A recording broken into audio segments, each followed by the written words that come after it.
확률적 추론이 신뢰 수준 95%와 같은 모호한 근거가 문제가 되는 반면 사전 확률에서 출발해 부자연스러운 가정을 필요로 하지 않는 베이즈 통계학이 최근 급속히 주목을 모으고 있습니다.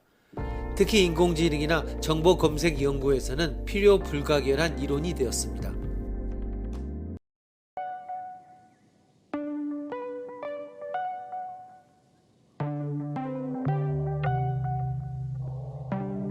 고장이 잦은 A타입과 고장이 비교적 적은 B타입의 기계가 있다. A타입의 고장 확률은 0.2, B타입의 고장 확률은 0.1이다. 시운전을 1회도 하지 않은 상태에서 임의의 기계가 A타입인지 B타입인지를 어떻게 판단할 수 있을까? 통계학적 추론으로는 데이터가 하나도 없기 때문에 아무것도 할 수 없다. 그래서 우선 50대 50이라고 생각하자. 이를 사전분포라 부른다.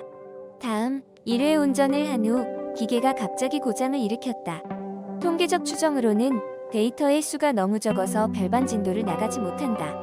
그러나 베이즈 추정에 따르면 유의미한 추정이 가능하고 한다. 어떤 추론이 가능할까?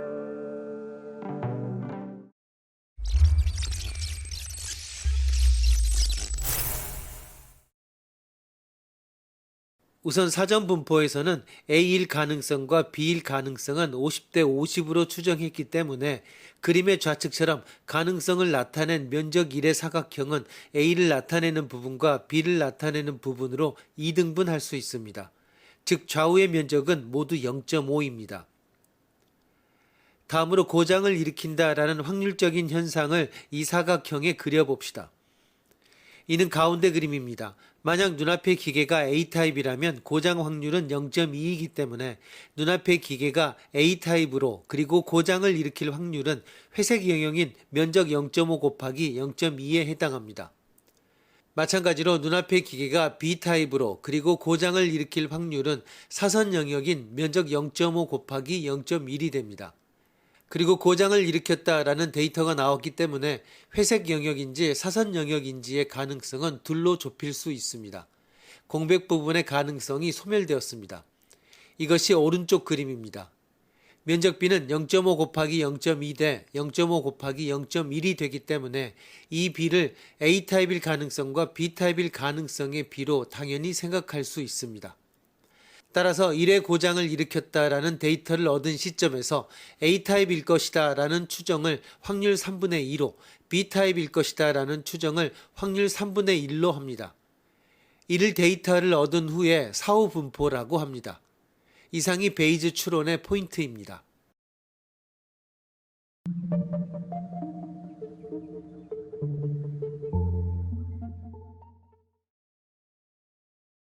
비즈니스에 도움이 되는 베이즈 추정.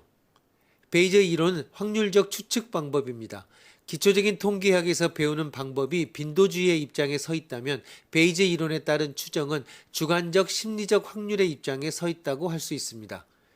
이 베이즈 이론이 현재 일부에서 큰 주목을 받고 있습니다. 간단한데 비즈니스에 유용하기 때문입니다. 기계의 고장 확률을 다시 들어봅시다. 임의의 기계가 한 번의 운전에서 고장을 일으킬 확률을 산출해낸다고 하면 가장 순수한 방법은 이 기계를 100회 정도 시험 운전시킨 후 그중 몇 회에서 고장을 일으키는지 세면 됩니다. 가령 10회에서 고장을 일으켰다면 10 나누기 100이므로 고장 확률은 0.1이라고 추측할 수 있습니다. 이른바 통계적 추정입니다. 이 방법은 많은 시행을 거치면 확률적인 특성은 명확히 드러난다라는 빈도주의의 발상에 의거한 것입니다. 그러나 이는 100회나 혹은 그 이상 시험 운전을 되풀이해야 하기 때문에 지극히 비효율적입니다. 과학 탐구의 장이 아닐지라도 적어도 비즈니스 분야에서는 전혀 사용할 수 없습니다. 물론 의약품 등의 생명과 관련된 분야에서는 매우 큰 통계를 이용하는 것이 책무라는 것은 말할 필요도 없습니다. 여기서 등장하는 것이 베이즈 이론에 따른 추정 혹은 베이즈 추론이라 불리는 것입니다.